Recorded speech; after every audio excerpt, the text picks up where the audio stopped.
Hey, Catalyst crew. Welcome to Catalyst Corner, episode 115. I'm Evan. I'm Jim. And we've got a lot on the plate today. We're going to talk about some movies. We're going to talk about some stuff that's going on in the comic book world. A lot of pop culture stuff going on today. So, without further ado, how you doing, Jim? I am doing okay. How about yourself? Good. It's been, we've been busy. Yeah. Got a couple of new printers on the way, so excited about that. Yeah, they look really cool. Gonna be nice to expand the product line and everything. Mm-hmm. Just did a restock at the mall today, because that's doing real well. Getting a lot of support over there, and big thanks to all the people that come out to support that. Yeah, awesome to see the support. Yeah. And right now we're kind of in the bulk mode because we're getting into, we're in the middle of the summer right now, and once the summer's over, it's convention season and holiday season. Right. So we're really going to be things ramp up significantly. Yeah. So we got a lot of cool things going on. We're making a bunch of masks for the conventions. Yep. A lot of different art prints. Once we get those new printers, we're going to have a lot of cool stuff going on there. So pretty good overall. Yeah. So, as always, what have you watched? Okay, so I got two. Okay, I have two as well. One I think was okay. One I didn't like. Okay. So the one that I thought was okay. You ever see this movie, The Damned? I don't think so. So I think it's a Hulu movie, right? I think it was possibly made for Hulu, right? And it's one of these ones that we talk about that we like as far as it's very atmospheric, right? Yeah. It's I don't know exactly where it takes place, right? But it's got to be somewhere in Europe, right? Somewhere like that, right? Yeah. Very desolate, cold, right? Right, like stuff you couldn't fake sort of thing, right? Right. Like you have to film it somewhere else. Yeah, it's like really cold, really isolated, right? And there's like this fishing group. There's like 12 people. I wanted to watch it. I saw the trailer. Okay. Yeah, they're in like a it's a fishing village or whatever, and there are people like stuck on the boat or something out there. Yeah. So what happened? There's a woman who's in charge because her husband was in charge, but he dies, right? So now she's in charge of this fishing group, and there's like 6 or 7. Men that do it, and like one other woman who kind of is like the cook, right? And they're just isolated. They do their thing. They're just trying to survive, right? And out in the ocean, they see she sees a ship, and it starts to sink. And so right, and you can hear like the people screaming and everything. And they're like, oh, we got to go help them, and they're like, no, we can't. We don't have the means to support that many more people. We just got to, unfortunately, we have to let them die. Right. And so they do. And so what they think then happens is because that happens, they get a curse, right? So there's all of a sudden this supernatural being that's now going to curse them, and for not intervening, for not helping, right? So this was like this curse that this ship has now brought upon this fishing village.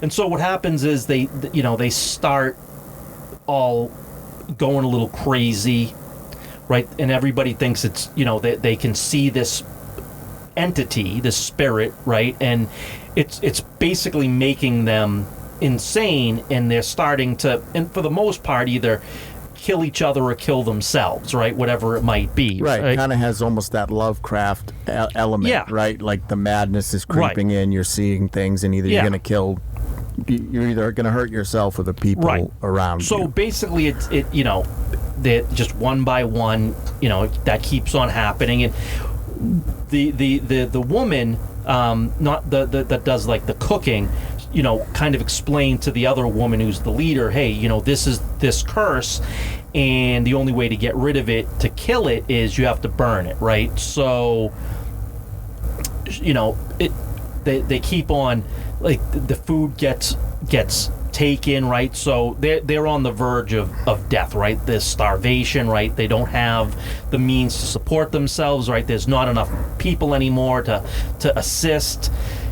And so the main woman goes to, she's in her house. She thinks that she sees the entity, right? And then she's gonna kill this entity, right? So she shoots it and then burns her house down. And it's like, okay, I've taken care of the problem. But then she starts having flashbacks of, this was just one of the guys from the boat that got there and made it onto land and was basically, just trying to survive himself. And he's like, hey, I need to survive, so therefore I was taking your food and I was, so it's like, it ends up being like, was this, what was it, all in her mind? Did these people really go mad? You know what I mean? So it has this ambiguity of we don't actually know what actually happened. Which one was real, right? Was it that you know what I mean? Like the guy was, they all thought this was an evil entity, or was it that she had this epiphany and that this was a guy from the boat, and is that the manifestation of maybe not helping, right? And now that you think that's that. And so at the end, there's only like 3 of them left, right? And her house is burnt down, right? So I think that, basically they leave themselves to die because there's nothing there's no else. way to survive in that those elements without. So it wasn't great, but it was interesting, but cinematography, the atmospheric nature of it, right? You must have extremely had that good sort of dread. Yeah, there was, because the movie. you're getting, sometimes you'll just get that quiet where you can hear like the wind whistling, and then you can hear little noises, right? And it grips you, right? You're in it, and so again, it wasn't. And it's a pretty short movie too. I think it was only like an hour and a half. Pretty tight. Yeah, so not a bad watch. I wouldn't, again, not great, but it wasn't bad. And I got to tell you, I like that, because I'm seeing this more and more with horror movies, is that they're giving you those scenes where you just sit with the silence of whatever the nature is. Like A Violent Nature had that, where it's just you're sitting in the woods, and you can hear the woods after something horrific, and it gives you a second to sort of digest it, and what should be a serene sort of scene is not. Right. And then, you can feel, that like sometimes she'll look behind her, right, and she'll see the figure, and then she'll look back and it's gone, right? And you can feel that. You could feel that somebody watching you type of element as you're paranoia, right? The madness creeping in and things, and you can feel it. So I thought they did a well done movie as far as those things go. Again, it's not the greatest movie overall, but it wasn't bad. It was a pretty decent watch. Right. Sometimes with these atmospheric movies too, it's more about the ride. Right. You and know I think what I mean? this was what this was. More about the ride, more about the scenery than the overall. I mean, the story wasn't great, but it wasn't a bad story either. And the ride is more how you feel as you're watching it. Right. And if you can get those feelings of paranoia and dread and I guess horror ultimately, then it's doing its job. Right. Absolutely. So good to know. I thought the trailer really it's on my list because, again, I really like those movies that give you that sense of dread. Right. And I think it's, a lot of times you're either going to just get a horror movie, horror thriller, things like that, instead of just getting, a ride like The Witch. You know what I mean? Where it's like, oh, I feel really uncomfortable while I'm watching this. And it's like, maybe it's not the greatest story, but the ride is what you're paying for a movie. Exactly. Like that. Yeah. Now let me tell you what I didn't like. Yeah. Sinners. You didn't like Sinners? I didn't like Sinners. That is a shame. And let me tell you why Sinners. I didn't like Sinners. Yeah, hit me with why. Because I thought it was a vampire movie. And the vampire element of the movie was the worst part of the movie. And that's what I went in for. You know what I'm saying? Like, I thought that was the worst part of the entire movie, was the vampire elements of it. But that's what I thought it was. So I guess if I understand where you're coming from then, because I think if you go into Sinners blind, right, I think you have a much better chance of enjoying it, because again, the first half, it's almost three different movies, right? The first half is kind of this period piece where we're introducing the characters and everything. Then you have the middle half, which is the vampire movie, and then the end half and ultimately the ending, which is kind of just the summation of everything. The thing is, if I wanted to see like a racial tension movie, I would have watched that. If I wanted to watch the history of black music, I would have watched that. But I didn't. That's not what I wanted to watch. I think when I went into this movie. I get what you're saying. I think if you go into it expecting like a vampire movie, you're not going to get that. Right, and that's why I didn't like it, because that's what I thought I was signing up for. Yeah, okay. I did think it was about a half hour too long. I thought there was a lot of filler in there that really didn't need to be in there. Yeah, there were certain scenes I think they could have cut out. And I didn't like, what I really didn't like, and this is what ultimately, because again, the vampire part of it, which is what I wanted out of the movie, I thought was the worst part of the movie. And here there's 5 people. Well, it was the least fleshed out part of the movie, right? But it was so unbelievable. Like, it was so unbelievable and so rushed that I wish it wasn't there. I wish it wasn't a part of it, because I think it ruined the movie overall.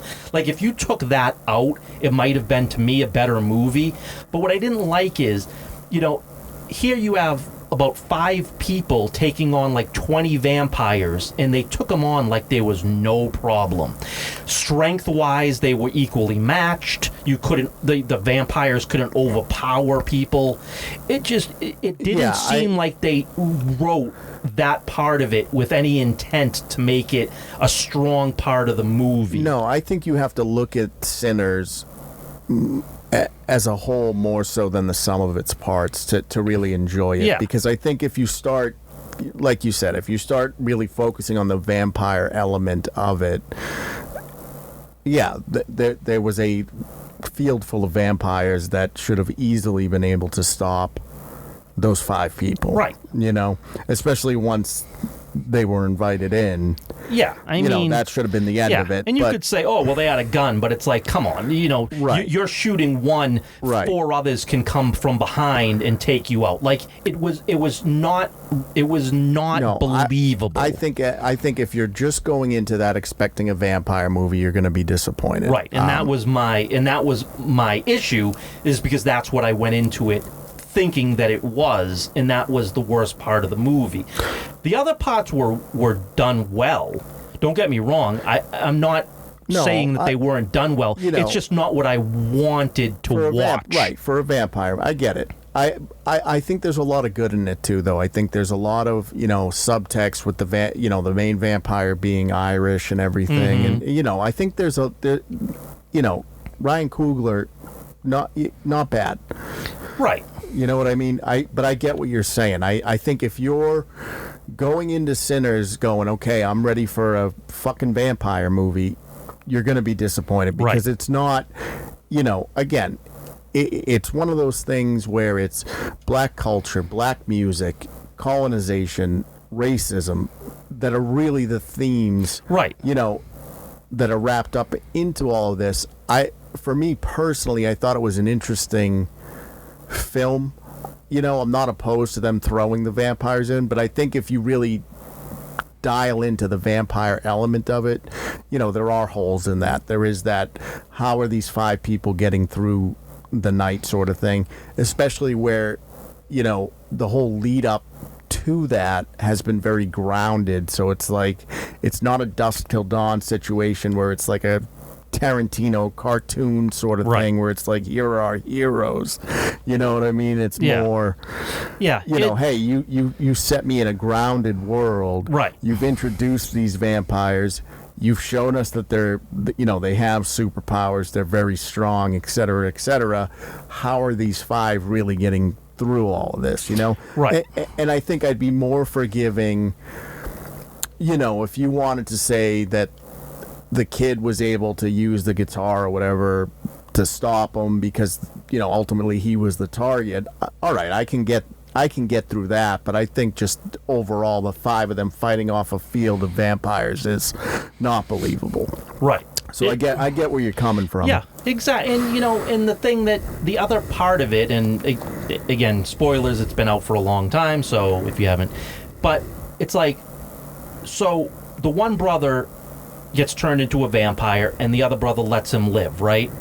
Now, if the other brother's intent, right, was, now I get the whole thing, hey, I'm gonna go be with my the love of my life just died because she didn't want to become a vampire, so she had me kill her, and my child died very young, so now I'm going to go be with them. But you could have also got turned into a vampire to go kill all of the racists. Yeah, but you're asking for like a blade. Well, right, but I'm just saying, like, Yeah, but he didn't want it. He didn't want it. His brother was essentially gone. His wife was gone. His family was gone. I mean, done. it's just, right. It's just like there was some things, again, that's a little nitpicky on my part, whatever. But I, again, didn't mind all the other pieces. They were well done, and the acting was very good. It's just, it wasn't what I wanted, and so I didn't want.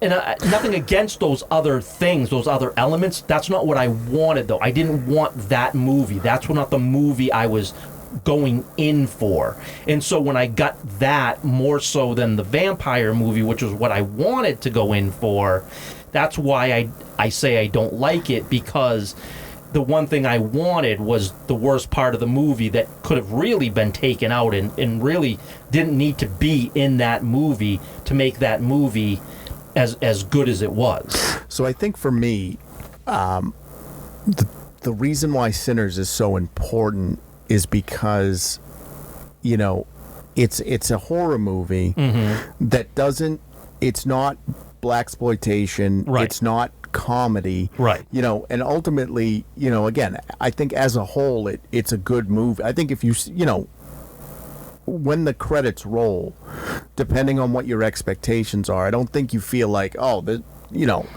this was a terrible film. No, it's not right. a bad film at all. I think for me, I want to see, that's the thing I feel like we're always talking about, where instead of race swapping or gender swapping or trying to check the box or whatever, here we have a completely original, minority written, led, directed movie in the horror space, which is, again, not generally something we see, right, that is doing incredibly well. And so to me, do I think the weakest part of Sinners were the vampires? For sure. And it's not even the vampires themselves. It's just the fact that, the characters were able to... Yeah, it's that portion of the story that's weak. But again, I think if you start diving into some of the elements of that portion of it, right? I thought the fact that he was Irish and there are he's talking about the fact that he's probably 400, 500, 600 years old at this point. The Irish were also, at least in America, a minority group that was treated kind of shitty. Not the same as African American, obviously. Sure. But again, it's almost that, they shared sort of the prejudice, right? But he's still coming after this and still trying to colonize and steal the music of the African Americans to make it his own. Which again, I think there is a lot of, good stuff once you get past the surface level of it. But again, I think if you're just going in for a fun vampire movie, that's not what this is. Right, exactly. So I mean, that again, I will by no means say that it was a bad movie. It's not a bad movie by any stretch of the imagination.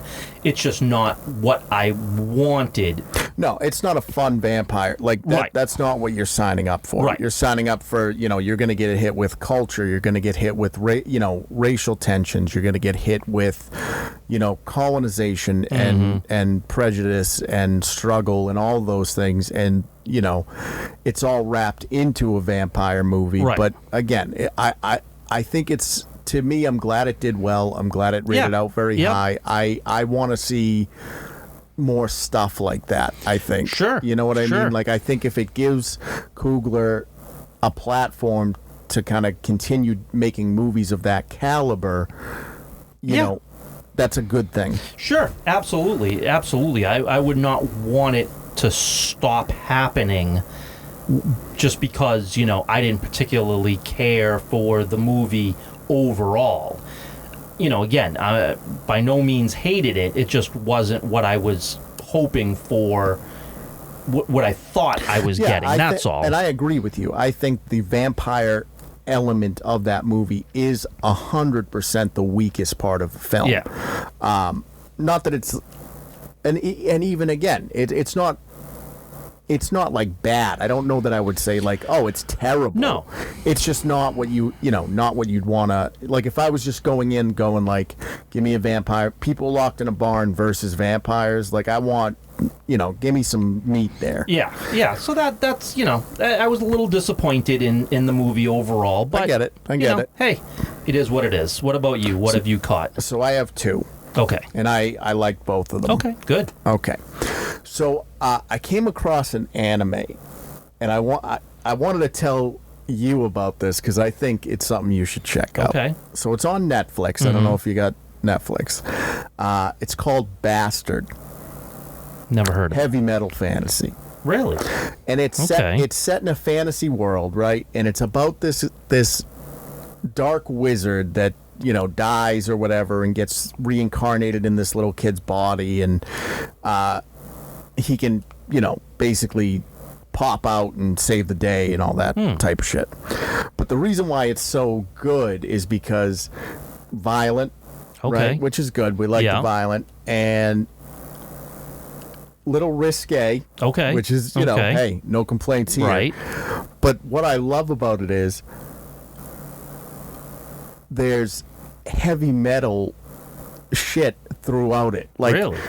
The fucking guy's name is Dark Schneider. Nice. Right? Instead of D. Schneider. Nice. Like, some of the spells he uses, it's like Guns N' Roses. He fights against the Dark Wizard Osborne. Like, nice. Yeah, the Megadeth is a spell. Like, it's just like, it's fun. It's that goofy. sounds it's good. fun. Like, the animation's great. Really? Okay. And yeah, it's got all this, it's just like, he does a fire spell and he's like Guns N' Roses. And I'm like, oh my God, how did that get made? Right. Like, yeah. So, I have to check that out. Yeah, it kind of reminds me of heavy metal back in the, like that type of shit. So I don't know if they kind of grabbed some elements of that or whatever. Yeah, but sounds yeah, good. very fun. Cool. So 2 seasons on Netflix. Oh, is it? Okay. Yeah, worth a watch. Nice. And the other thing I saw was Superman. Oh, did you see it? I saw it. I have not seen it yet. So I liked it. Yeah, I liked most people say that they do like it. It's not a perfect movie. No. Not even close. I think that they nailed the lightheartedness of Superman. I think they got right. Good. You can tell he really cares about the people he's protecting. Like, there's a scene he saves a squirrel. Like, nice. It's Superman. Okay. Right? And it feels like Superman. Perfect. It's sort of kind of a nothing plot. Yeah. Like, I think that's probably the weakest part of the film, is just that it's really, it kind of feels like things just happen. Like, this happens, and then this happens, and then this happens, and then this happens. You know what I mean? Right. Instead of it being like, this happens, therefore this happens, but this happens, therefore this. You know what I mean? Where it's more organic. So I think that's probably the weakest part of the film, is the plot. The other thing I think is kind of strange is, so Lex in the first half of the movie is great. Okay. Right? Very, very Lex Luthor-y. And then it almost feels like, there's this scene where it's like he does something and you're like, whoa. So we're really doing Lex Luthor here, right? And then it seems like they almost chickened out. Oh, okay. And we're like, maybe that's too, like, we're not going to cross this line again throughout the rest of the film. So I don't think he's bad. And I think given some time to grow, they can probably figure him out with Nicholas Hoult. Superman looks good. You know, I was trying to read some of the complaints online. A lot of people were upset that he was, you know, getting help from the team or whatever. And it's like, or that he gets beat up a lot, right? I heard, and it's like, yeah, but it's Ultraman. Like, yeah, this is somebody of the people that can beat Superman up. Like, this guy can do it. Yeah, he has the ability to. Right. So it's like, you know, I think overall really good. Guy Gardner, fucking great. Yeah, like nice. Mr. Terrific, great. Yeah, everybody says he stole the show. Stole the show. Okay. Hawkgirl didn't get a ton of screen time. Yeah, I heard that too. But what she did was good. Good. Was really good. So, you know, again, I don't know, you know, a lot of the Snyder bros are coming out against it, I guess, is what I've been hearing, is like a lot of the Snyder guys are like, oh, you know, the Snyderverse is better, or it made more money if you adjust for inflation and blah, blah, blah, blah, blah. And it's just like, yeah, but if you go back and watch Man of Steel against this, like, Man of Steel feels like Batman. But see, here's where I have a problem with that argument. Man of Steel kicked off the DCEU. Right. There was no people that despised DC movies at the time. Right. So you're fighting again. Right. So you're fighting. So if this movie came out then, it would do, to me, better than Man of Steel, because you had nothing to be complaining about. I think that ultimately the Snyderverse really hurt DC. Yeah. I think that it drove a lot of fans away. I think a lot of fans hate the movies that came out, and I think that Man of Steel was insulated to that in a sense because it was the first one. So even though it was very divisive, people saw it because this was kicking off that universe, and so they got, you know, again, a lot of times we've seen this happen a million times, right? A movie does exceptionally well, but people hate it, but financially it did well because people went to go check it out. And yeah, after the fact, people don't like it, but it made its money. But then what does it do going forward? And you can tell the DCEU did not do well going forward. Here's some other points I want to make about Superman, is that there was just a smidge too much James Gunn humor in it. Sure. But it wasn't abrasive. Okay. And Crypto was great. Like, he wasn't overdone. He wasn't in enough scenes where it's like, get this fucking dog out of here. You know what I saw today? What's that? There was a thing that came out on social media that said dog adoptions since Superman, because of Crypto, is up 500%. Fuck yeah. Because of Crypto. That's awesome. Yeah. And the thing is, right, is I left the theater feeling good. That's what you want. And it's the first, again, did it scratch? Superman has never been, I've always been Batman's always been my guy. Superman's always going to be harder to do than Batman. Right. There is no doubt about that. You can't connect the same way you can connect to Batman, because, again, he's a Kryptonian, right? So, but I left the theater feeling good, and you know, as I've sat with it for a while now, I think what's going to... So, I think currently, whatever they're doing is going to work. I think James Gunn, I think he loves comic books. Yep. I think he loves DC. And I think that, you know, as far as putting it in someone, you know, because, again, he's an industry guy. If you had to put it in someone's hands, I couldn't think of anybody better than him to tackle this, especially where you're doing a hard reboot of an already established set of properties. And the thing is that, you know,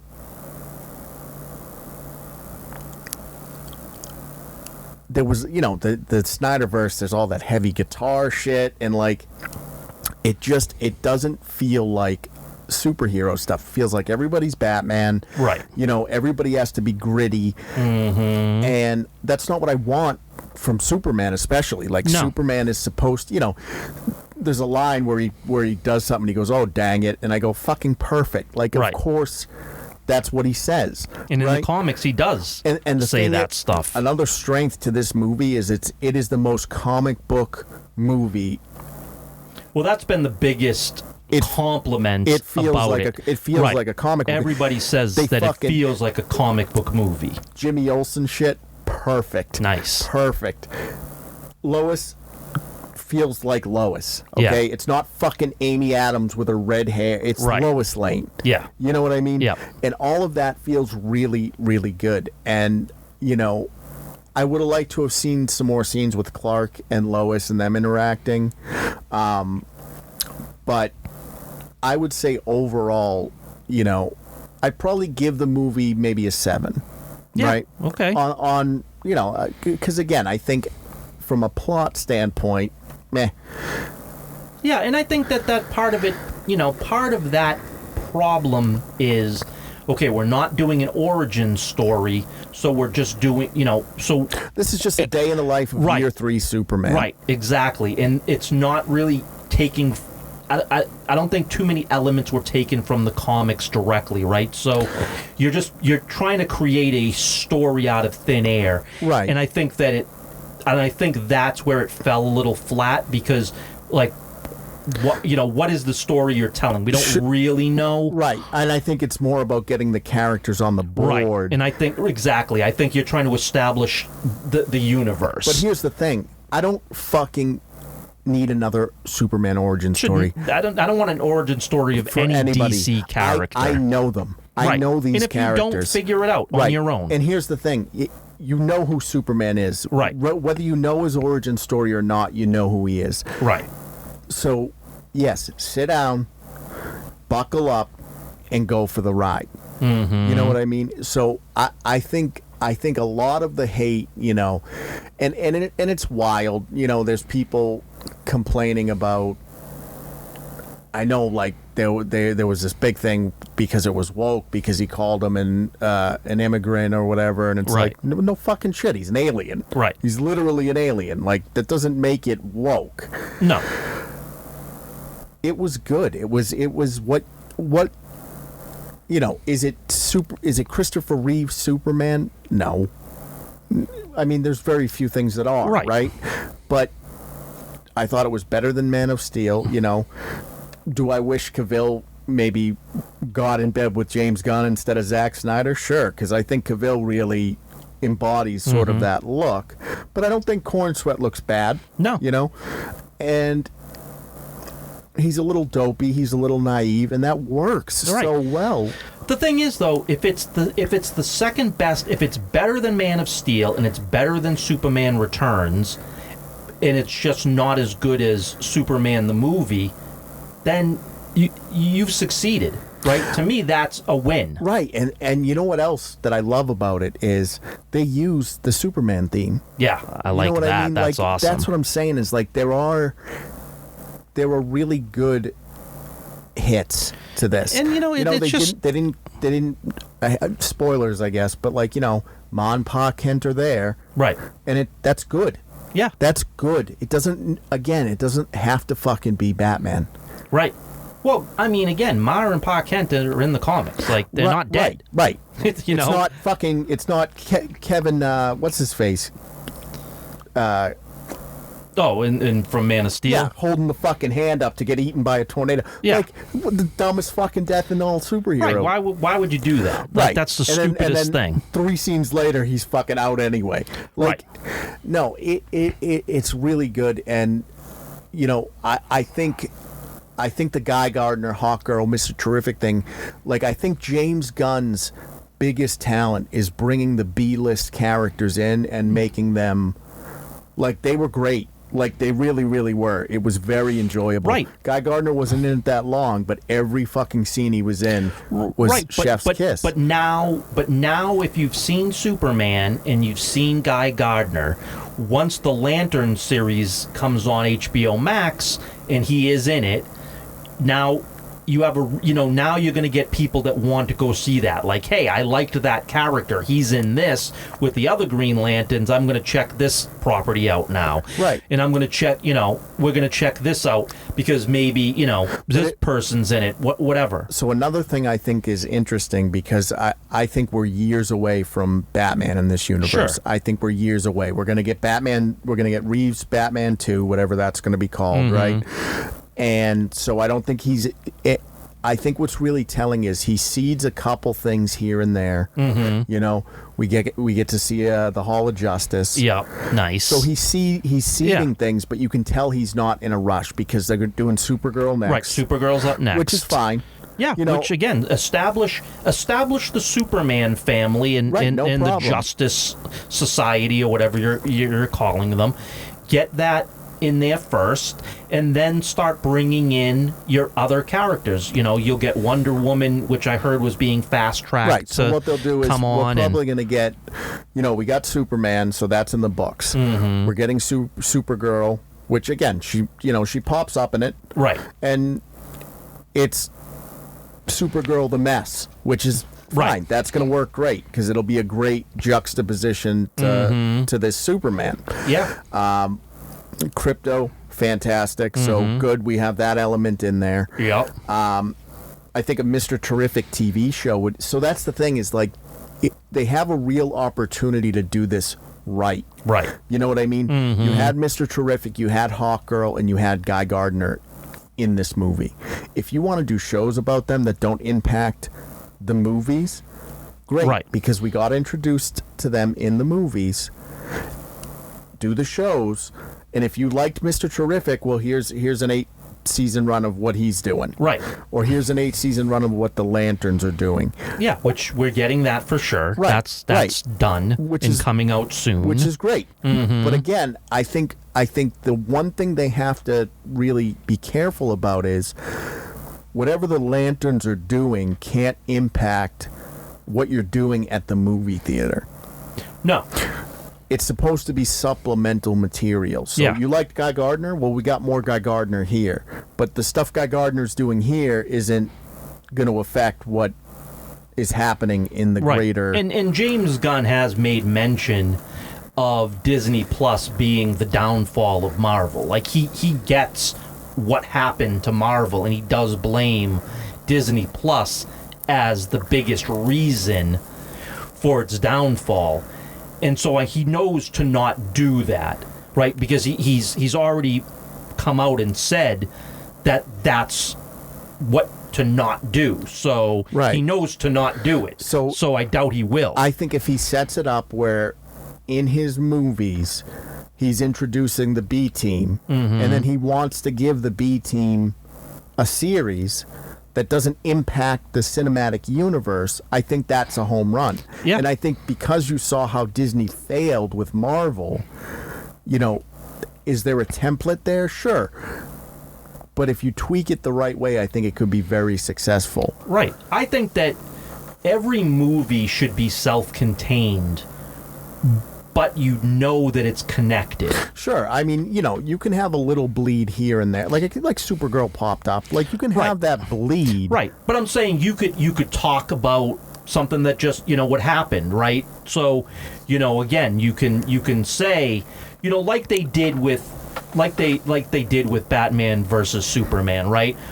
Even though it was done after the fact, right? So when Superman is fighting Zod and they're destroying the buildings, and then you have that beginning sequence with Bruce Wayne, you know what I mean? And you add it, you could have little touches like that, like, hey, but this just happened in Superman, and you could talk about it for a second, so you're connecting the dots in that way. It's all interconnected. What is going on is happening simultaneously, but it doesn't have, it's not homework. This movie is now going to be self-contained. It really isn't going to have any real elements of the previous movie, and it's not going to give you, you don't have to know what happened in this movie if you don't want to watch this movie. If you don't want to see Supergirl because you don't care for Supergirl and Wonder Woman's up next and you like Wonder Woman, you don't have to watch Supergirl to understand Wonder Woman. Right, exactly. But again, if you have that light touch where again, Supergirl wasn't a plot point. Right. She popped up to pick up her dog. That was it. Yeah. Right?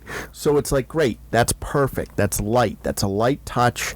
It just reminds us that there's other stories going on in this universe without it all bleeding together. And what happened with Disney, especially post Endgame, which again, I think everything up until Endgame, it started off very isolated, and then it started bleeding more and more and more and more. And then instead of resetting after Endgame, they just continued with that bleed. And then when you factor in the Disney Plus shows on top of that, nobody is signing up for that shit. No. And if James Gunn is going to do a bleed, right? The one thing that Marvel did incorrectly is you should not be introducing the characters on Disney Plus and then they appear in the movies. If you have them appear in the movies, and then you could, right? Because if you don't want to watch the HBO Max show of Mr. Terrific, let's say, you don't have to watch it, and it won't impact whatsoever. But if all of a sudden he shows up in another movie, you know who he is already. Right. But if you're making people watch 8-10 hours of HBO Max shows to know who those characters are when they have to see the next movie, now that's homework. Now you're doing a disservice. Right. That's what Marvel force did. People to be lore masters right. for characters they don't even care about just so they can know what's going on in the movie. Right. Just, again, that's so if James Gunn wants to do the reverse, that would be okay, because then it could be like, hey, we were calling for that before this even came out. No, absolutely. It's just like I've said it before a couple times. It's just that I think the only way you can have shows is if the characters are introduced in the cinematic universe, and then it's like, oh, I like this guy. Let me go watch his TV show. Right. Or you can have things like Creature Commandos or whatever, right? I mean, but again, if they're gonna pop up in the cinematic universe, that has to be an introduction to them, and then it's like, hey, by the way, there's all this supplemental stuff if you want to get your hands on it. Yeah. Now, again, the only one I would say is like you could do Peacemaker, because you had the first season, even though it's not fully in this universe, right? The second season will be.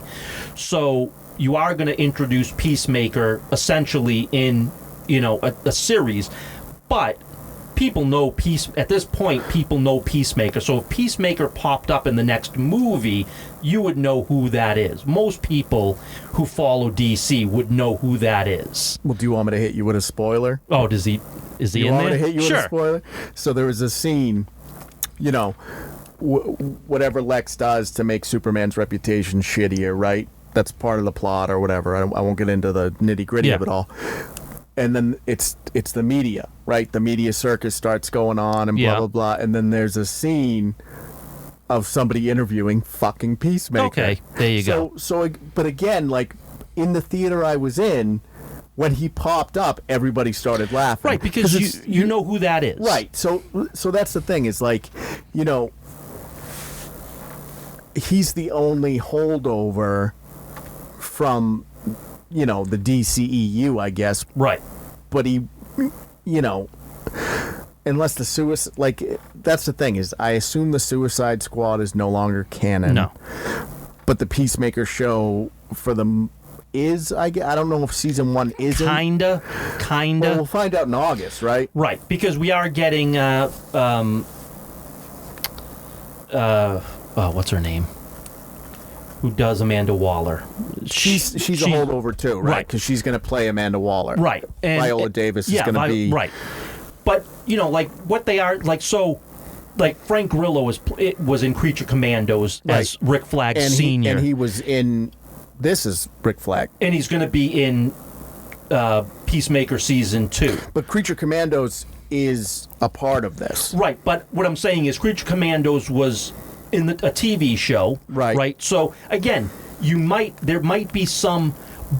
but you can't expect everybody to... And that's my whole point, is if Rick Flag just popped up in this, so now you kind of know who he is. So when he goes to... But here's the thing. So Rick Flag was in Superman. Right, that's what I'm saying. So if Rick Flag was in Superman... But he didn't mention the Creature Commandos or anything. So it's like you're still getting an introduction to Rick Flag in the kickoff. And then it's like, if you were to go and watch Creature Commandos, you go, oh, that's the motherfucker who was in Superman. Right. But now when Peacemaker Season 2 comes out, he's going to be in it, and you're going to say, oh, yeah, he was in Superman, right. Even if you didn't watch Creature Commandos, you're going to know that he was in Superman. Right. You know what I mean? That's what you have to do. You have to introduce everybody in the movies, expecting that not everybody watches the TV shows, but give them a reason to go watch the TV shows. But this is why I'm happy with the cameos that got pulled. Like, I'm glad Peacemaker was in this movie. Yeah, me too. Because it's perfect. Because it's like, even though everybody knows who Peacemaker is, right? You're still introducing him, whether and or if not you didn't, now you do. Right, but whether or not you wanted to consider that an introduction, he was on there, you're like, oh, we're talking to Peacemaker, right? So it's like, now if you didn't watch season 1 of Peacemaker and you watch season 2, you're going to be like, that's the motherfucker from I remember that shiny dome in Superman. Exactly. So at least it's all connected in that element. Now, what's really going to be telling is what happens in these shows, because they have to be isolated and they can't affect what happens in the movies, because then it's homework. Right. And again, you're going to get, inevitably, because there's probably going to be more TV shows than there are movies, you are going to get some people that are going to debut in these TV shows. Inevitably, it's going to happen. Sure, but I mean, like, I don't care if the B and C squad of Peacemaker is debuted in Peacemaker shit. Right, but what I'm saying is, you're not gonna debut. You should not be debuting a big name or somebody that you hope to be a big name going forward in a TV show. If Agree. you want, like, you should not be introducing Nightwing in a TV show. Absolutely not. You know what I mean? Absolutely not. That is insanity. So, back to, when you want somebody like a Miss Marvel to be a big name, even though that's never going to happen, you expected people to watch a TV show to get the introduction, to then watch the Marvels. And it's like, well, if you don't, then you don't know who this is. And so, again, you should have had, if this is going to be a big star or a person that's going to be an A-list character, then they have to be introduced in the movies. Right. Someone that's going to have real weight on what happens in the cinematic universe has to be introduced in the cinematic universe, period. Right. But so far, again, we've only got the one movie so far, but movie itself was only about a 7. Yeah. CGI was, for the most part, good. Good. There's scenes where you're like, all right, whatever. But, again, it felt like leaving that theater was like, okay, if I had just watched a solid Marvel movie like back in the day, that's how I felt. I was like, I laughed, I got emotional at a few scenes. Nice. It was fun, Do I think they have Lex nailed? I think it needs a little tweaking. Mm-hmm. You know what I mean? Again, I think the first half of the movie was a very different Lex than we got in the second half, and you can argue that as his plan unravels, maybe he starts to unravel type of shit. Sure. But no, I think ultimately, I think what'll be telling is what they do with Batman, really, because he had, like, I'm not saying it has to be Matt Reeves dark, you know what I mean, but again, he's the dark character in this universe, like, and I think the animation nails that when, you know, he's always so serious, and then every once in a great while he'll tell a joke, and everybody's like, right, the fuck? And I don't agree with, you know, the YouTubers out there shitting all over this movie, talking about, you know, the financial end of it, because, you know, right now we are in a, you know, with superhero movies, they aren't performing like they used to. I mean, that's overall they're not performing financially. I'd go even a step further and say the biggest injustice that a lot of these talking heads are doing is not recognizing that the movie industry as a whole, post-COVID, is different than it was pre-COVID. Yeah. There were very, very few movies that are clearing $1 billion now. Right. But the thing is, right, we just had our first one of 2025. Lilo and Stitch just That's what I'm saying passed. That's one. Pre-COVID. We're in month 7 of the year. Pre-COVID, every fucking movie was clearing $1 billion.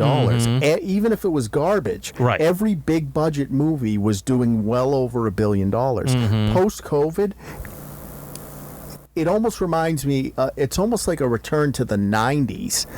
Yeah. You know what I mean? Where, like, if a movie does 500, 600, 700 million, that's a win. Yeah. Yeah. But the other part of it too is, look, Superman is you know, again, I understand you always want to lead with Superman, right? You kind of want to establish the universe around Superman. Well, Superman is, you know, the sun and all the other characters of the planets, right? But he's never your top seller. Never. So never. Not in the comic books. Right. Not in the cartoons. No.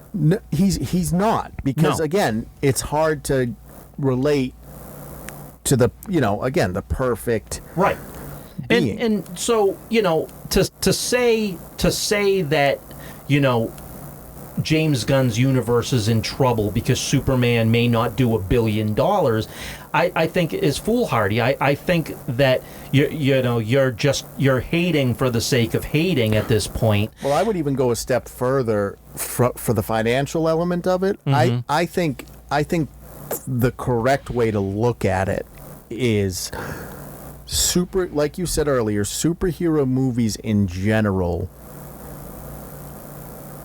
I don't want to say they're in trouble, because again, after seeing Superman, I'm back on board, at least DC right now. I'm like, great, this felt fun. Yeah. This was a great summer blockbuster, like, thumbs up. It seems like the general consensus is that Superman, while not being perfect, is a return to form of what we as the general public want in a superhero movie. Right. So maybe this one doesn't clear $1 billion, right? Because again, there's still that mistrust, and not everybody's going to word of mouth, take it for word of mouth.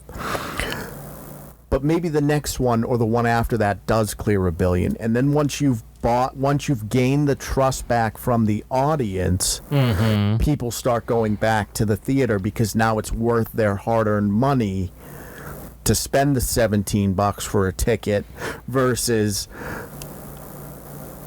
another Marvel movie. You know what I mean? Like Thunderbolts, very highly rated, tanked at the box office because you're not gonna. It's not a one picture deal. It takes multiple pictures to build these universes up and multiple pictures to tear them down. It's not like Endgame and Homecoming and No Way Home happened and then everyone was like, well, fuck Marvel. No, it was Wakanda Forever.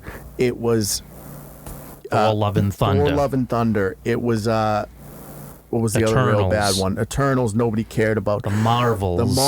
Ant-Man and the Wasp, Quantumania. You can go down this list for a while. But what I'm saying is this didn't happen overnight. No, it happened over multiple years. Multiple years to lose the trust of the audience. So for Nerdrotic and all those guys to kind of be like, oh, you know, I wanted to like this, but I didn't love it, and now the James Gunn universe. I think if this movie sucked, maybe you have that conversation. You know what I mean? But I think it's far more, and I think Warner Brothers is on the same page as I am on this, that's a rarity. But But I think it's far more important that this movie doesn't suck Right. than it is a financial blowout. Right. And you have to you have to regain the trust of people because the DCEU lost the trust of DC fans, so you have to regain the trust, which is going to take some time for people to do. Yep. And you do have to overcome the Snyder Bros. You do have to overcome that because there is a subset of people that just are going to hate this movie, not because it sucks, just because It's not the Zack Snyder Snyder, Bros. right? Right. You know what I mean? And it's not Henry Cavill, and Henry Cavill got screwed. And you could say what you want, whether we think that Henry Cavill got treated fairly or unfairly, but it's the movie business, and it is what it is. So we got a new Superman now. And Cavill's got his shit lined up, so he's taken care of. So you don't have to weep for Henry Cavill. Right. It's not James Gunn and David Cornsweet's, problem about what happened to Henry Cavill. Henry Cavill was gone prior to James Gunn. And here's the thing. I love Henry Cavill. Yeah. Seems like a solid dude. Right. He's very good in the stuff he's in. But he's in his 40s. Mm-hmm. So that's the other half of this is Cornsweet's not. And Right. if I'm going to get, I don't want Cavill at 55 years old. Yeah, regardless of whether he looks the role still at 55 years old. Being Superman. Right. We want, because again, the expectation is this is going to be 10 years of this guy. Right, exactly. And you have to let him establish himself. You have to let this guy establish himself as Superman. Look, no one, I talked about that Christopher Reeve movie, Superman, that was his life story. People didn't take to Christopher Reeve as Superman right away either. Like, this wasn't, immediate success. It took a little while to get that ball rolling, and when it did, it took off. This has to take a little while to get rolling, too. You have to get people to, okay, I've got to give this guy his opportunity and not base it on somebody else. You can't keep on basing it off Christopher Reeve. Like, can we stop with that? Like, that was 1977, 78 that movie came out. Can we stop now? Like, yes, it's the best Superman movie, probably the best one that will ever get made, but it was the first one, and it was nothing at the time like it. Right. And I like I said, I think what's really important for James Gunn's universe is that this didn't suck. Right. Like, that's really like, if it sucked, it's over. Right. Like, you know what I mean? Like, if this came out and the general consensus was, no, this was fucking terrible. Like, they don't know who Superman is. They got Superman wrong. Like, it sucks. Right. It's over. Because, you're not going to, the audience is just going to go, okay, it's just more Warner Brothers bullshit. Pass. But it didn't suck. Now, it wasn't great. Right. It's not a life-changing movie. You're not going to leave the theater going like, oh, my faith in superhero movies is totally restored. Yeah. But I left going like... And you can't go by financials, right? No, because it's going to take time. Right. Look at what they were trying to say when Captain America 4 bombed, right? What were they trying to say? Well, it made more than the first Avenger. Is Captain America 4 anywhere close to Captain America the first Avenger in quality? No, it can't hold a candle to it. It's not even fucking close. But here's the other thing, though, and I think I look at the financials for Marvel differently than I look at the financials for you have to for DC because again, this is issue 1. Right. You have to. And we're on like issue 50 with Marvel. So it's going to take time. Right. It definitely going to take time. And it's going to take word of mouth and the reputation to build. Now, next up on the block for DC is Peacemaker, right? Which I loved season 1. Most everybody did. If season 2 is anywhere near season 1, I think we're good there. I don't know when. Supergirl is what, next year? I think so. Right. So I think next year we'll probably get the Lantern series and Supergirl. Right. Maybe something else. And again, you're not oversaturating me with DC. Right. All I need is one DC movie a year. You don't have to, if you want to give me the series, if you want to give me Guy Gardner in the first half of the year, and then Supergirl in the summer or whatever, or Supergirl in the summer, and then Guy Gardner's Lantern series at the end of the year, cool.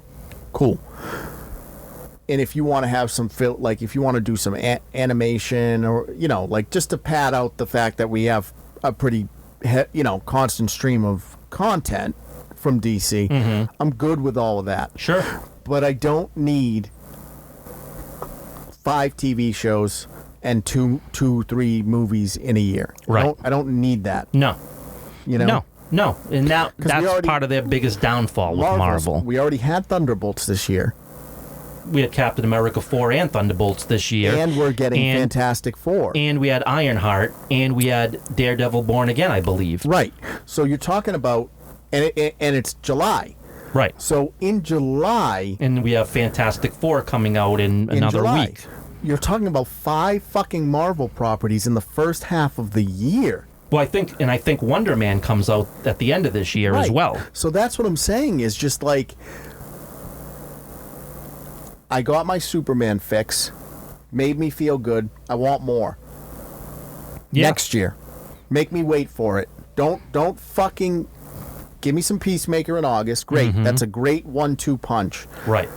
That's all I need this year. But then, let it come out on video on demand, you know what I mean, and home discs and all that, and see how it performs, right? Because I think that this movie will build steam after the movie theater. I think that it will continue to build an audience. I totally agree. And I think that people are going to, by the next time you're ready to do another movie, I think you're going to get more people out to the movie theater because you've built up a little trust. You've built up interest, and people are going to be like, okay, I want to see what's up next. But here's the other thing that I like, is that the next movie is Supergirl. Right. So we're not rushing. You want to. I heard they're fast tracking Wonder Woman, right, which is fine for the third film, right? But introduce the super family first. Let me meet the important players of this universe. Yeah. And then move on to Wonder Woman, and let me meet the important people in the Wonder Woman universe. Yep.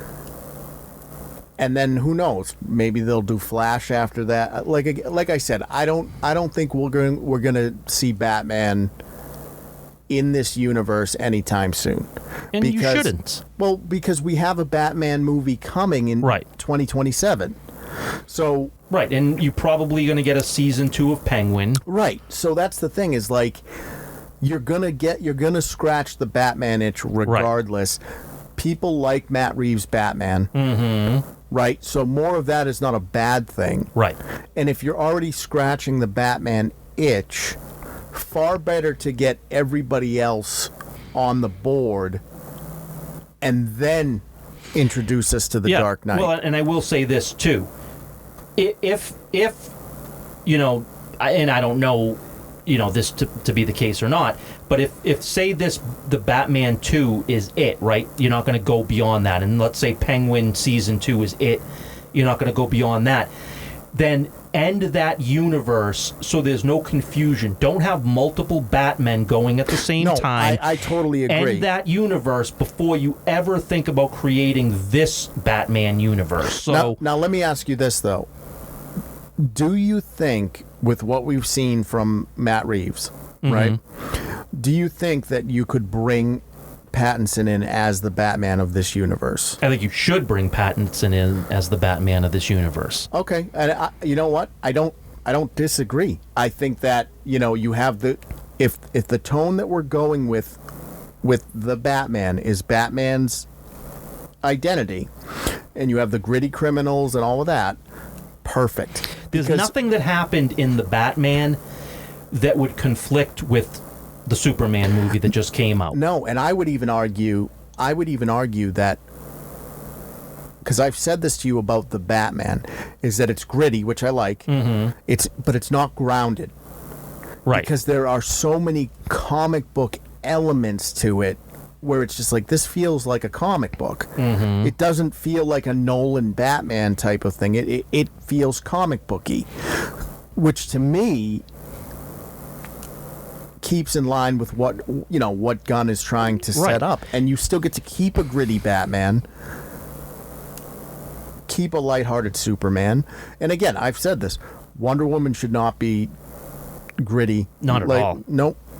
Flash shouldn't be gritty. But here's the thing too, right? You can do, right, say the Batman 2 comes out, and then say whatever the next movie comes out, let's say it's Wonder Woman, and beyond that, like, let's say you want to make the Trinity, right, happen at the end of Wonder Woman, right? You could have Batman and Superman meet up and be like, hey, they've known each other for years. Like, hey, Bruce, what's going on? Hey, Clark, what's happening? Like, they just they know of each other. But they're just letting each other do their own thing. But you could say they both existed simultaneously and say, well, how does he not know about him? No, they do know about each other. Right, they just let each other do what they wanted to do. And but that would work so well. Right. That would work so well because it's right in line with what Gunn is doing already. Mm-hmm. We're not telling origin stories. Right. This is an established, lived-in universe that's not just beginning. It's been around. Right. You know, we had Batman doing Batman Year One, right? Yep. Didn't really get an origin story. We got Batman Year One, right? Superman Year 3. Right. So it's not, we didn't get the Martha and Thomas alleyway bullshit. Right. You know what I mean?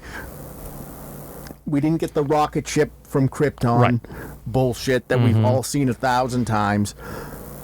We're getting established characters, so it would only make sense that they do know each other. Right, and Wonder Woman is also going to be established. When her movie comes out, she also will be already established. But to me, if you love comics, right?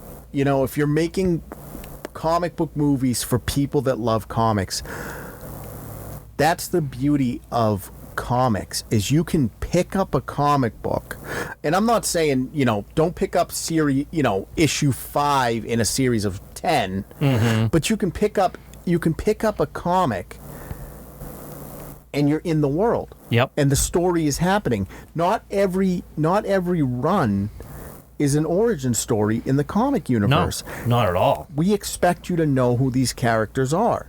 And that's not to say, maybe the B, C, and D character, like, all right, we get that maybe you don't know who those people are. Yeah, there might be some, but you have to, again, you've done the big characters of the DC universe in the DCEU. Right. Right. We had Aquaman, we had Flash, we had Wonder Woman.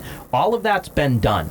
So you have other movies that, even though they're not a part of this new universe, you can go watch those movies and understand the origin story, and that origin story would be the same even though they're not telling it. The origin story still exists. Right. We don't need origin stories. Right. We don't need them. So you can go check it out yourself on your own time to get an origin story if you need that to understand the character better. But in James Gunn's universe, you're not going to get origin stories for the characters that already have them. Now, not saying you won't get an origin story by somebody, but let me tell you something. Whenever it happens, right, Lobo is going to appear. You're not going to get an origin story of Lobo. No, you'd better know who the fuck Lobo is. Lobo's riding up on the fucking motorcycle. Right. And I guarantee you, and I guarantee you that when that happens in the movie theater, 90% of people are going to know who Lobo is. But there might be some that don't, but 90% of the people in that audience are going to know who Lobo is when he appears on screen for the first time. And I think it's awesome that it's Momoa. Well, yeah, absolutely. I think it's awesome. Absolutely.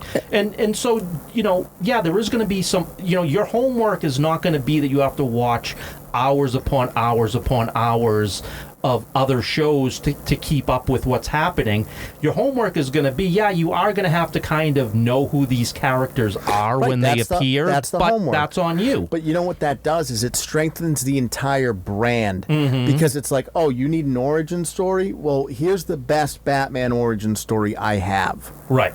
Go check this out. Yeah, and again, I'm not saying that nobody will get an origin story. I'm sure somebody probably will have a movie that is an origin story. I'm not saying it'll be devoid of that completely. I'm just saying that the majority of your heroes in the DC universe are already going to be established, and it's up to you to know who they are. And I think that's the way it should be. Yeah, but I'm feeling good. I'm feeling good about... I'm glad to hear that. I'm feeling good about DC's beginning. Mm-hmm. I'm feeling good about DC's origin. Yeah. I don't know what's going to happen with Fantastic Four. Yeah, it's not looking good. Or at least hearing it's not looking good. I've obviously not seen it. I've read some clickbaity shit that I think was bullshit. You know, someone was talking about Ben and Reed having a relationship, but that was all clickbait bullshit. Yeah. I think it's really going to hinge. I think what's going to make or break Fantastic Four is how good Galactus is. Yeah. I will say the one thing that came out today that I'm very disappointed in is that John Malkovich's Red Ghost has been completely cut from the movie. 100%. So I saw that too. Yeah, and that sucks. So my initial thought was I was disappointed. Mm-hmm. But now I'm going, I would rather him get cut if it was a half-assed story.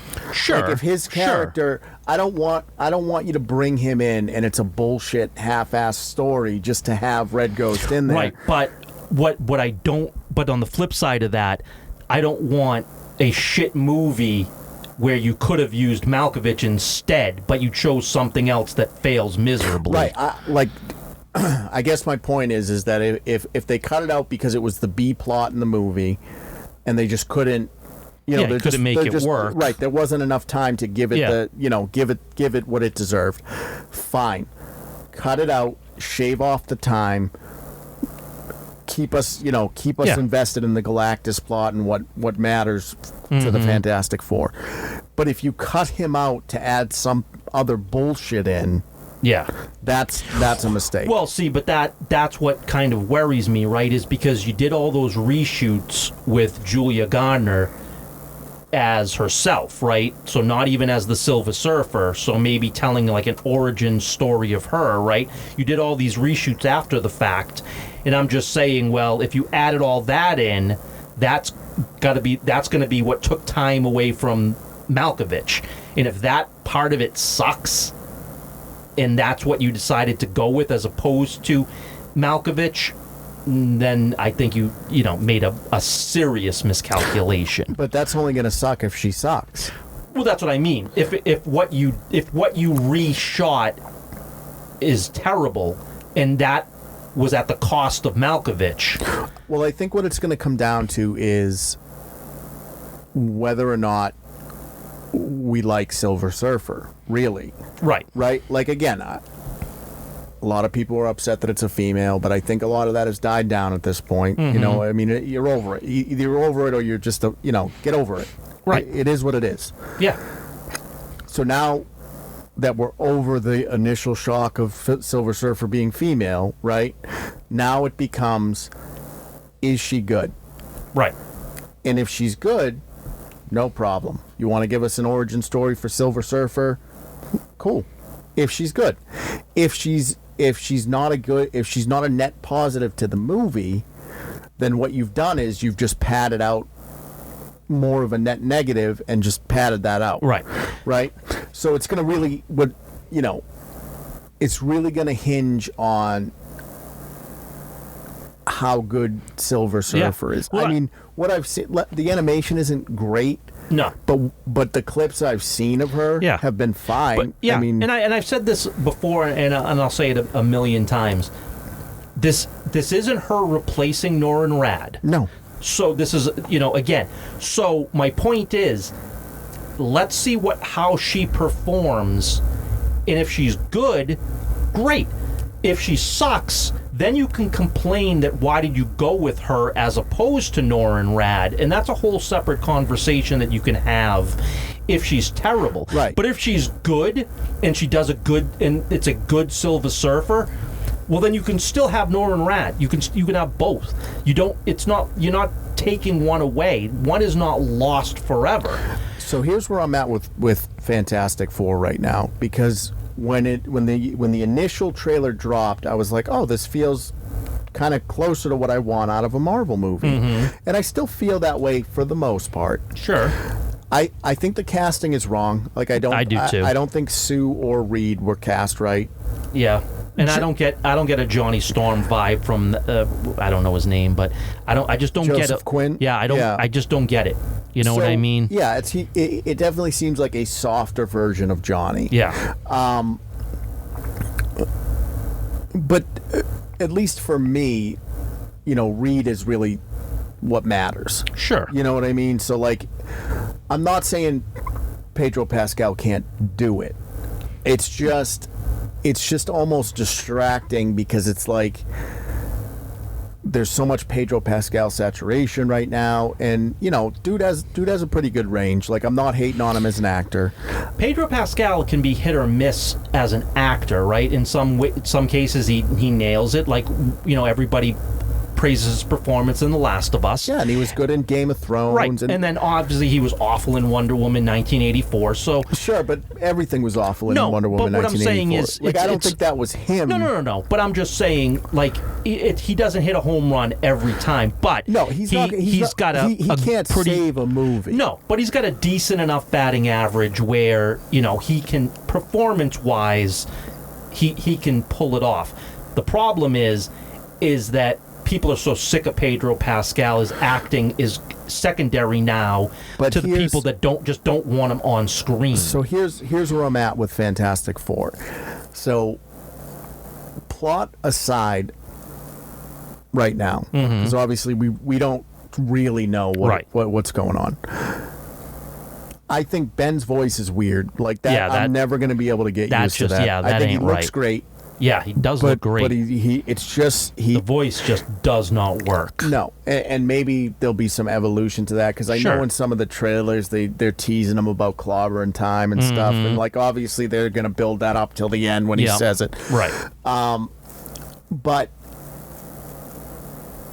what's really going to make or break this movie is, do I like Silver Surfer? And is Galactus good? Because if Galactus is going to look good. Like, we've seen the popcorn buckets. Like, it looks like Galactus, right? So Galactus looks good. But is Galactus going to be good? Is he going to be a credible threat? Are we setting him up to actually be a bad guy? Like, what's the plan for him, right? Because Galactus is not a one or done. That should not be. Right. So if they do a one or done like they did, with a lot of these, especially now that Kang is off the board, I guess. I mean, I know there's a little talk here and there about recasts, but you can't just have Galactus, the World Eater, show up and have a one and done Fantastic Four. No. I mean, you can sideline him for a little bit. Yeah, you could defeat him in the movie in the moment. For the moment, right? But but you can't kill him. Like, if you kill him off in the movie and that's it, we get one Galactus movie and he gets killed and we never get him again.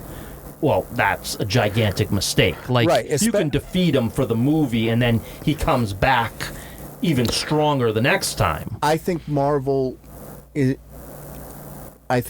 has the opportunity to turn things around. They do. I think they do, and I think they're trying. You know what I mean? Like, look, Ironheart was already made. Yeah, it was made 2 years ago. Feel however you want. And by the way, speaking of Ironheart,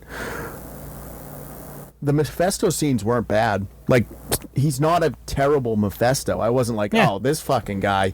No, he was fine as Mephisto. Like, I think if you brought him into the universe as Mephisto, that would work. Yeah, it might. But it's just everything around that situation was stupid. Right. So it doesn't work. But, like, Sacha Baron Cohen as Mephisto was fine. Like, he wasn't goofy. he was Mephisto. He was like kind of suave and all that shit, and like, you know, I was like, okay, I could buy this as Mephisto. Everything else in the show is fucking terrible. Right. And I'm not saying that, you know, but again, it's one of those characters where it's just like, he's not saving a shitty television show. No. But I was fine with his representation of it. Now, if he pops up, you know, say in Doctor Strange 3, and he's, you know, the real big bad villain of that movie. Yeah, like Red and all that shit. Yeah, and he looks the part, then, yeah, okay, maybe that would work. Right. So I'm not opposed to, you know, him being Mephisto. Sure. I want to just get that out there. And Ironheart was already made, so we can't judge. Right. We can't, you know, to me, Fantastic Four is the first time they're really having an opportunity after they've come to, you know, their quote unquote come to Jesus moment of this isn't working, we fucked up, and whatever they decide to do with it is going to dictate, I think, what happens going forward. Right, and this, you know, this is the movie that is going to directly go into Avengers Doomsday. Right. You know what I mean? So this is the starting point of that. Well, is there anything after this besides Doomsday? Well, the only thing that's after this is going to be Spider-Man, but again, that's run by Sony. Right, Spider-Man is and it's its own separate right, it's thing. outside universe right. shit. So realistically, no. This is going to be the direct movie leading into Doomsday, which we're getting next year. Right. And then we get Secret Wars the year after. Right. So, I don't know. I mean, you know, again, if I'm Kevin Feige and Bob Iger, and I'm looking at how well Superman did, you gotta, like, we'll find out next week if Fantastic Four is, you know, worth its weight. But yeah, you know, and again, I'm not even saying that if Fantastic Four flops, that Marvel's dead. No, because they have Doomsday. Like Doomsday, no matter what, you're gonna get the nostalgia bomb. Right. But if Fantastic Four flops, right? Yeah. And it flops for all the things the reasons why we would think it flops. Right. If it's just is the reason it flops. So what is it? This is Phase 6 now. Yes. Okay. Officially, Fantastic Four kicks off Phase 6. So, right. So if Phase 6 is just more Phase 5 bullshit. Well, but then, you know, but that's the thing, right? Then you have to say, okay, like to me, honestly, if Fantastic Four flops, right, for the reasons we say that it would flop for, right, somebody has to replace Feige at that, like immediately that day. Feige has to no longer be in charge. Well, I mean, at that point, I mean, if Fantastic Four is just more Phase 5, right? If it's just Phase 5.5 or you know 5.5 or whatever, I mean, you kind of have to just scratch your head and go, so what is the plan then? Right. Well, there really isn't. Like, there wouldn't be a plan at that point. Is Feige really just going to be allowed to keep doing this? No. If you want to save Doomsday, if Fantastic Four flops, the only way to salvage and make Doomsday the big event and the big win that Bob Iger wants on his way out, you have to replace Feige. At that point, you have to say, we've given you promised, because this is, you know, what we heard from Feige. Hey, you know, I'm not going to admit I was wrong. I'm just going to say, hey, you know, yeah, there were some things that we are going to tweak, and Fantastic Four is the kickoff of that new vision. Like, that's what you told us. No one's expecting Fantastic Four to be perfect, and I'm sure you're going to get some of that cringy Phase 5 bullshit carrying over, but this is your chance to prove to the audience, right? Mm-hmm. And I think a lot of the audience, myself included, is going like, bro, if I leave the theater, well, let me backtrack on that. The only reason I saw Superman is because it was getting good reviews. Sure. Because I'm not just going to spend the money. Mm-hmm. I'll get a screener. Right. Eventually. Right. You know what I mean? Mm-hmm. We get them. Right. So if I'm going to go have the theater experience, it's got to be worth the $17 it costs to go. Absolutely. So fantastic, we'll get the reviews probably next Thursday, right? Because it's coming out on Friday. Yeah. If it's not a 7 or above, I'm not going. Right. So I'm not even giving it the chance in the movies. Right. If it's a 7 or above, I'll go. Sure. I'll go. Sure. Superman was at an 8 when I decided I was going, and then as more people saw it, it came down a little bit. Mm-hmm. But I mean, it's sitting at a 78 or something like that. Yeah. Like it's not, and personally, I think it's more 74. But still, you're in the 7 range. That's fine. If Fantastic Four is in the 7 range, I'll go. Because again, I'm trying to give Feige the benefit of the doubt. Like you fumbled Phase 5. You fumbled it. The only good thing to come out of Phase 5 was fucking Spider-Man. Yeah, I mean, and again, I don't put anything on Deadpool and Wolverine. I don't even count that as a Marvel movie. No, I don't give him credit at all for that. So no, it doesn't. But that's the thing is, doesn't feel like it feels like a Fox movie, which it mostly is.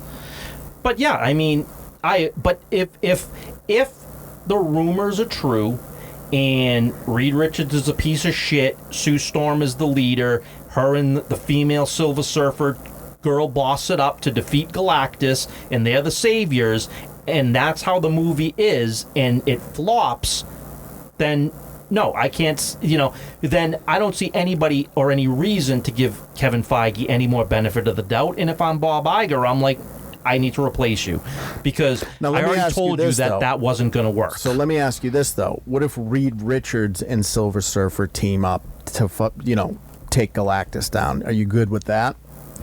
Sure, because, right. Because, again, whether we like the fact that it's a female Silver Surfer or a male Silver Surfer, this is the Herald of Galactus. Right. If that Herald of Galactus, which, again, wants to turn good to become a hero and teams up with Reed Richards to defeat Galactus, yeah, I would think that the Silver Surfer has to be a part of that defeat. Like, the Silver Surfer has to help in defeating Galactus. Right. I just think it's, and again, we've kind of talked about sort of like the importance of Sue Storm in the Fantastic Four and how without her, none of it works. Right. And to me, that's why Sue Storm is important. That's why she's a A-tier character, because without her, there is no Fantastic Four. Right. But also, without Reed Richards, there is no Fantastic Four. Right. So they're equally important in my mind, but their roles are different. Mm-hmm. Right? And if you're gonna cut Reed Richards off at the knee to boost Sue Storm, who's already as important as Reed Richards is, but has a different role, but is as important. I don't think anyone would argue that she's not as important as Reed Richards. No. But the minute that you stop making Reed Richards as important as Sue Storm, that's where that's where I think they keep getting fucked up, is that no one is arguing that Sue Storm is not as important as Reed Richards. If there's no Sue Storm, there's no Reed Richards, he becomes Doom, there's no Fantastic Four. Right. Johnny and Ben or whatever, like they're important, but it's Sue and Reed. Yeah.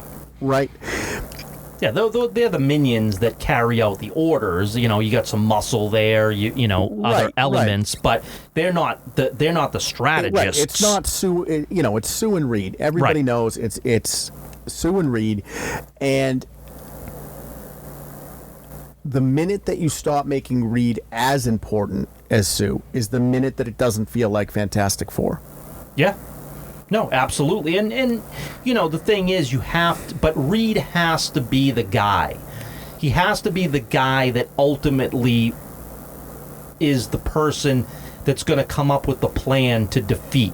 Now, Sue, again, is very important in her role, but Reed's the guy. Like, you have to have Reed Richards be the person that formulates the plan and carries it out. And Sue... Oh, you mean one of the smartest people in the Marvel Universe? That Reed Richards? Yeah. Oh. Yeah. Oh. I mean, that's what it is. Like, so if you diminish that in any way, then you've killed the character. But I would argue this, right, is that if you made Reed Richards the one that was holding it all together, now you're diminishing Sue Storm's character. Right. Because, again, they are equal parts that complement each other with different roles, and one cannot exist without the other.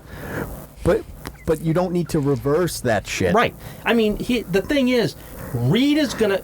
If you're coming up with a plan to defeat Galactus, Reed's plan is going to be where it kills 1 million people. Sue makes it right. and makes it go to Galactus only. That's what the importance of Sue is. Reed would kill those 1 million people because it ultimately defeats Galactus. Yeah, because and Reed he would say, is literally Doom. Hey, right. He's Doom. He's just Doom. Right. Except... And Sue says, hey, Reed, you can't do that. Right.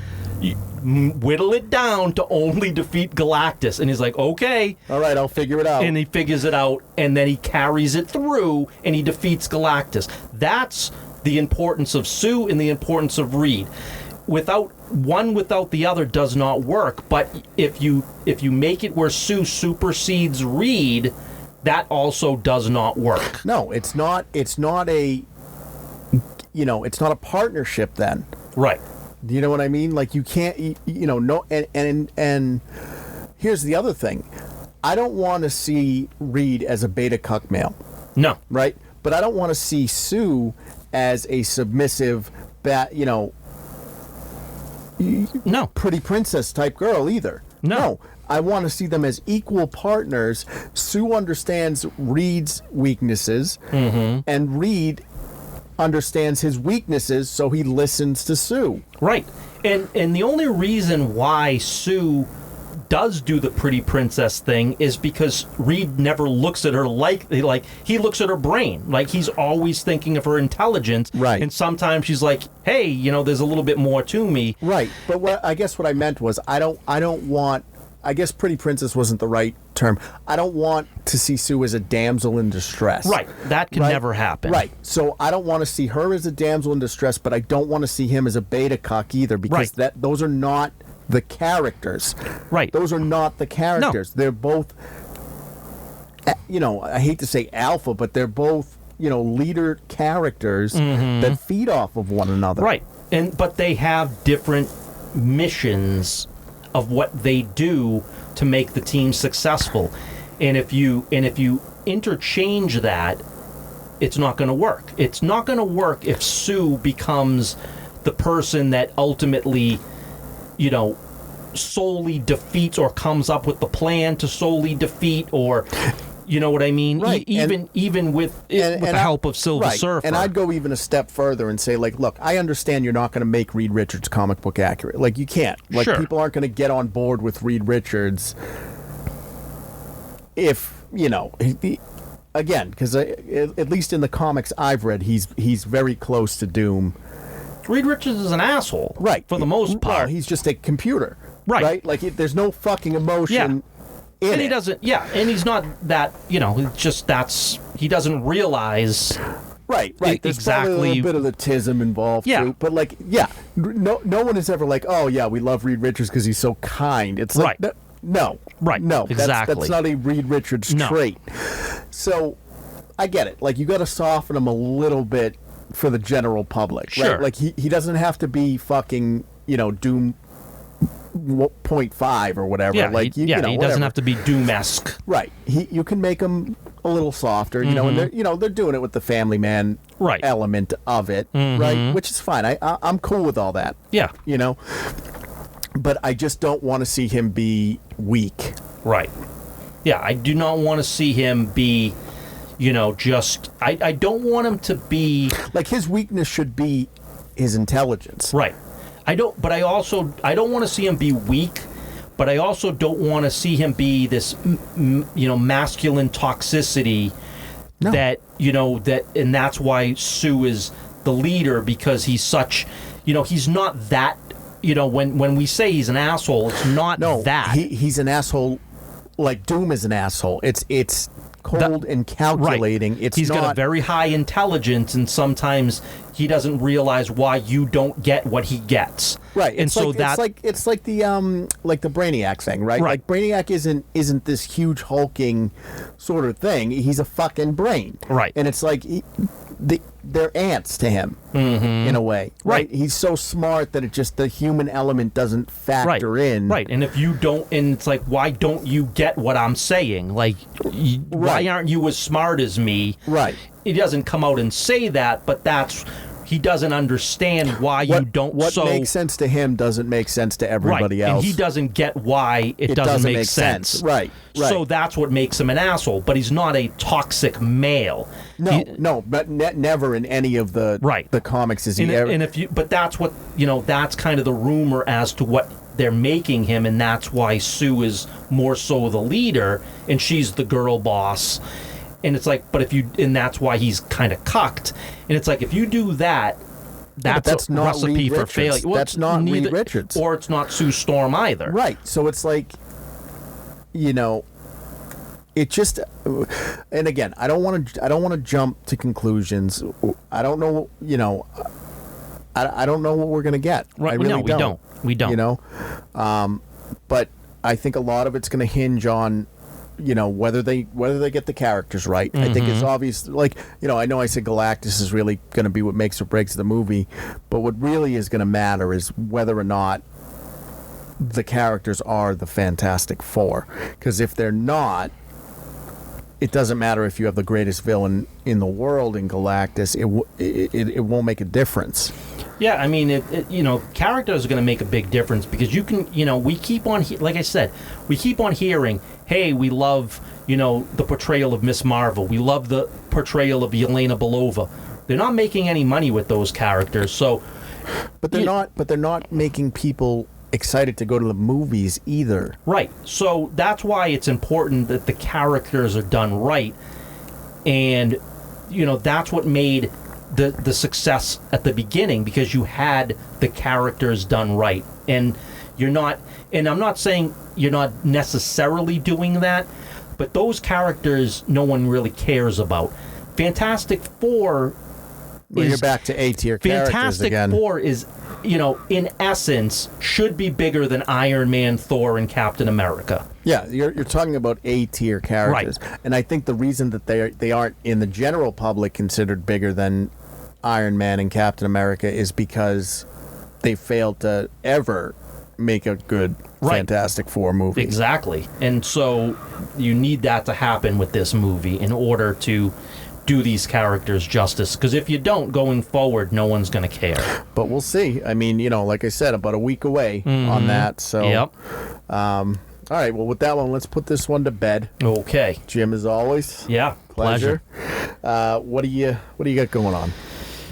Just the usual, getting that art out every single week to put on the social media. So again, stop by the social media pages, check it out, give it a like, give it a comment, whatever you'd like. But, just making sure there's something there for everyone. All right, guys, that's episode 115 of The Corner. CatalystCrafting.com is the main website. Catalyst Creations NH is the Etsy store. We're in the mall in New Hampshire. We're going to be at Granite State Comic Con in September. I know that's a ways away, but putting it out there now. But what do you guys think? Have you seen Damned? Is it good? Did it give you the skin crawlies? What did you think of Sinners? I mean, maybe not the best vampire movie, but still a solid film in and of itself, at least in my humble opinion. Have you seen Bastard? Because if you haven't, fucking watch it. Yeah. Okay? And what did you guys think of Superman? Is is this the kickoff that you were hoping for the DC, the new DCU? DCEU or whatever the fuck they're calling it, the James Gunniverse. Yeah, the DCEU. Whatever. And what are your thoughts? I mean, we're getting right up to that Fantastic Four release date. I mean, are you hopeful? Are you excited? Do you think they're going to nail it? Did they turn the ship around? Let us know in the comments. All right, crew. Catch you on the next one.